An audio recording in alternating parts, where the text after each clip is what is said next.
Hi, Jeff for the CBA again here today.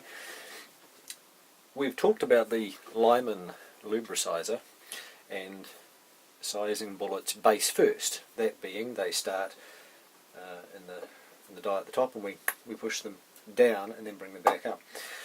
Now we're going to talk a little bit about the Lee style of nose first sizing.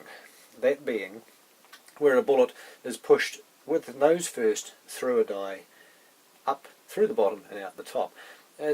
Lee Precision have been marketing this for some time, and it's a very successful technique of sizing, but it's by no means new. Lyman, well, Ideal should I say, incorporated this on their tong tools 120 years ago. So I have made some adaptations to some dies I've got. This is actually the body of a Lee Precision full-length crimp die. And what I've done is I've taken the centre of it out, and I've made a couple of dies that slip into it, just with an O-ring to hold them in place. And so there's a sizing die, and this particular one is 269 calibre, and I use it for sizing bullets for my 6.5 Kakano, the 6.5 by 52.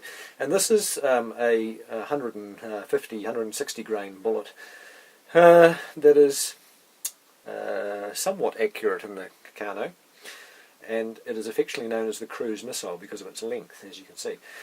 The major benefit of sizing this nose first is that in the Lyman lubricizer, sometimes the nose can bend because the bullet is just so long.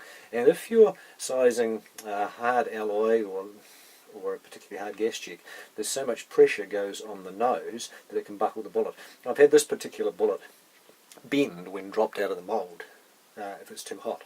So very easy technique. This is the stem that pushes the bullet through. As you see, I just did one then. So we've got our bullets all set up with the gas check in place. We just sit them on the stem, we run them there, and then run them all the way through, and they pop out the top. And they're right as rain. And then you can do them lubed or unlubed.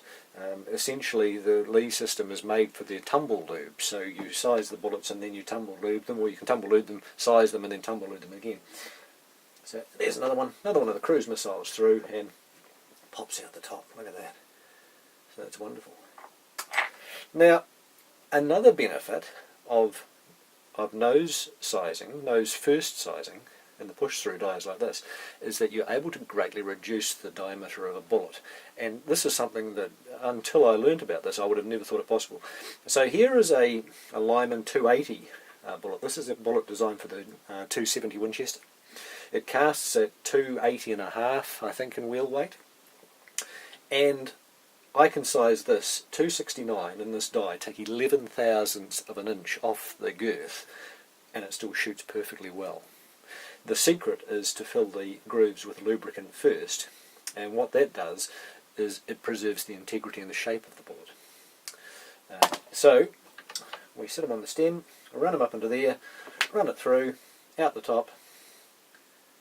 Now 269, dimensions perfectly in shape. Oops, dropping into my box of bullets there, and good to shoot. And remarkably, shoots very, very well. Not unusual for this to shoot 1-inch groups at 50 metres. So that's one of the major benefits of this system. So if you don't want to invest in the lubricizer, then this is the next best technique. And if you're a machinist, I'm not a machinist by any stretch of the imagination, if you've got a lathe at home, you can even make this sort of thing yourself. And it's very successful. So now, if I wanted to lube that, I could lube it by hand, just rub a bit of lube on, or I could run it through a 269 die in the Lyman lubricizer and just fill the grooves. But the benefit of this, as I've said already, no risk of bending that enormously long bullet. It's more of a pencil than a bullet, isn't it? So that's push through sizing. Very, very straightforward, nothing difficult. Line it up, run through, pop out the top, done. Carry on.